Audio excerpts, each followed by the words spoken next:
Hi, I'm sitting here now with Daniel Libeskind, internationally renowned architect and also architect for the World Trade Center Memorial. So thanks so much for sitting down with us. Thank you. Actually, I'm the master planner. The master planner. Which is the entire sort of composition of buildings, placement of memorial, and all the other things.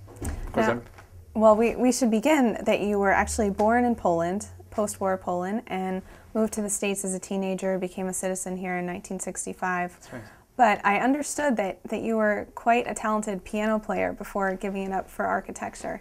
Actually, I was a professional musician, and a very strange instrument. It was originally not the piano, it was the accordion. The accordion, yes. Wow. In fact, when I lived in Israel, I actually competed in the America-Israel Prize for Music, and I won together with actually a very famous violinist, Itzhak Perlman. We both won this award, but I wound up in architecture. Okay, so how has music inspired you with your designs and all of that? Well, music is very close to architecture. First of all, buildings have acoustics. A bad building doesn't sound right. And of course, beyond that, the emotional impact of music is very similar to the emotional impact of architecture. Both fields are very mathematical, very precise, but ultimately they communicate to the soul. And in that sense, music and architecture have always been sort of partners in life. Well, speaking of communicating through the soul, I was reading that you recently said a quote that architecture is in fact the machine that produces the universe, which produces the gods. So can you talk a little bit about that comment? Well, architecture is so important in our lives. We often take it for granted, but what we see out of our windows, the way we open the door, what awaits us in the world, is much of it is grounded in the kind of cities, places, homes we live in. And of course, the shape of a window and what you see behind it, beyond it, is certainly part of architecture. And therefore, people as smart as Freud said that the mind is the closest thing to Rome, with its many layers of foundations hidden beneath the obvious surface. Well, prior to working on Ground Zero, starting in 2003, when you won the competition, you were also working at the Jewish Museum, designing that in Berlin, which took approximately 12 years. Is that correct? That's correct, actually 13. So how does that compare to designing something like this? Well, you know, the Jewish Museum was my first project. You know, I was a late bloomer, as my wife calls me. I did many other things before. But of course, the Jewish Museum was a very contested building. It wasn't easy to build it, not because the architecture was complicated, but because politically in Germany, to build a Jewish museum, which is not an addendum or not an old building that has been renovated, but a new bold building that speaks to both the tragedy of the Holocaust, but also the future of Jewish life, to the hope in a modern democratic society. It took 13 years. It was a marathon, and it prepared me in some strange sense. Ground Zero is also a marathon. These are not sprint kind of projects. They take many, many years, and they take a true commitment, a passion, and a belief in the project.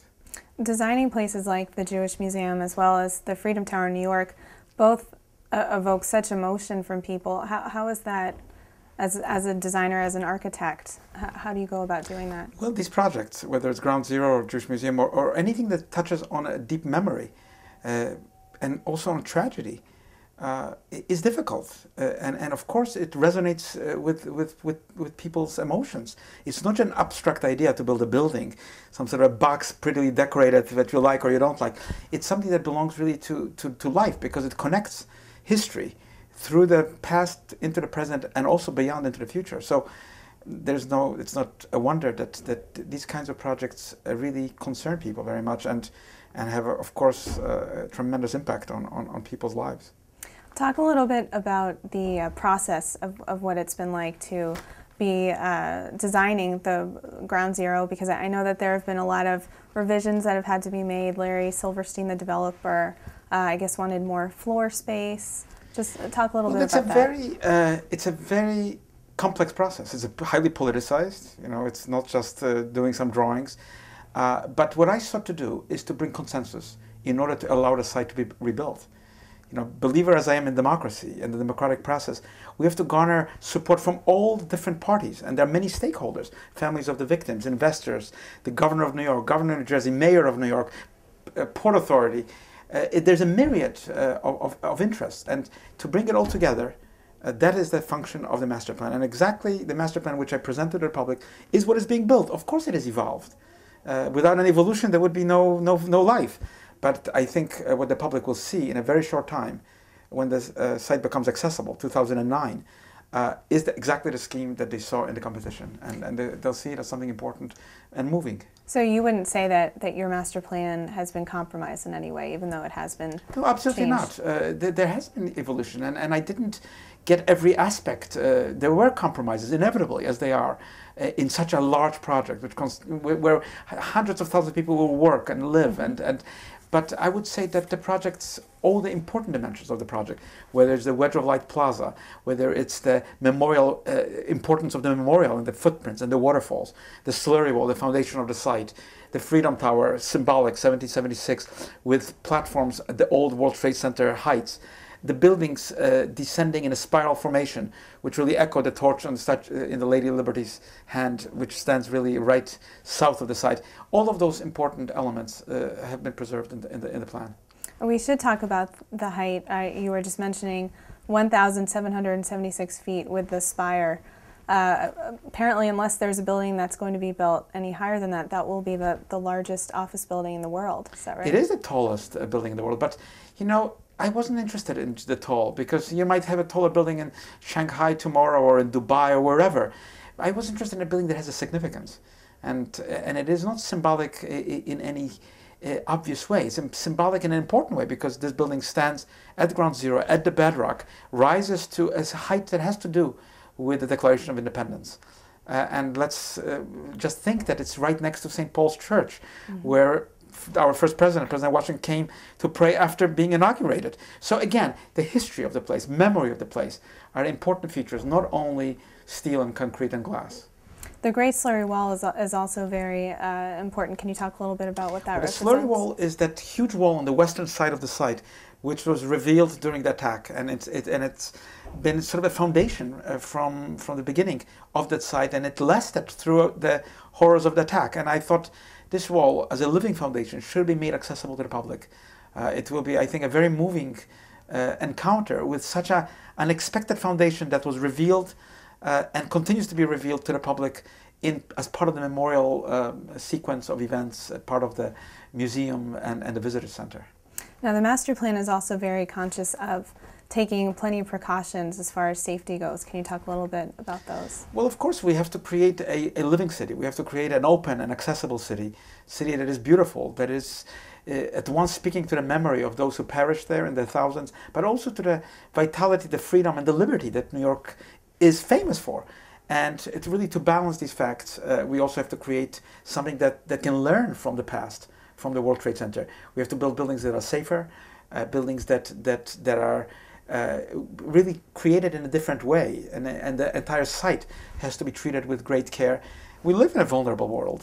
We live in a world which is always threatened by terrorism, but we have to create a city that is open and at the same time responds to the needs of our time. So looking at the time frame, when is the building, the Freedom Tower, expected to be completed? Well, the first part of the site, and the most important, I think, is the memorial, will open 2009. That will be open.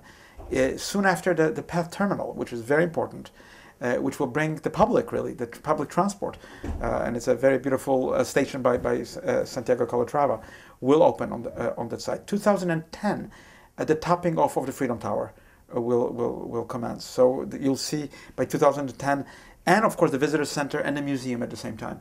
And then soon after, Tower 2, 3, 4, 5, all the other really aspects of the plan. Of course, 2009, you'll see the Wedge of Light Plaza. You'll begin to see the slurry wall. So pretty soon, I think, given the complexity and the scale of this project, it will become part of the life of New York.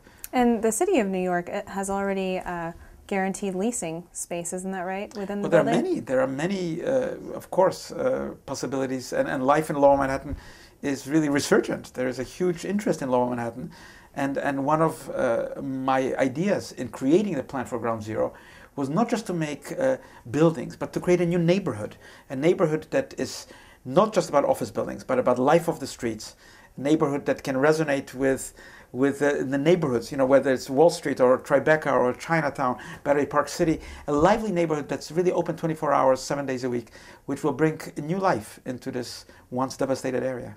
Now, I have to ask you, with such a huge endeavor like this, what are you going to be doing after?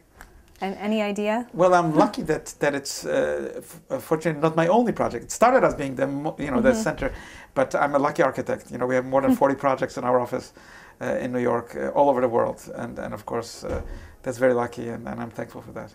Well, Daniel, thank you so much for talking to us, and we can't wait to see the progress and see what happens in the next few years. So thanks for joining us. Thank you. It's my pleasure.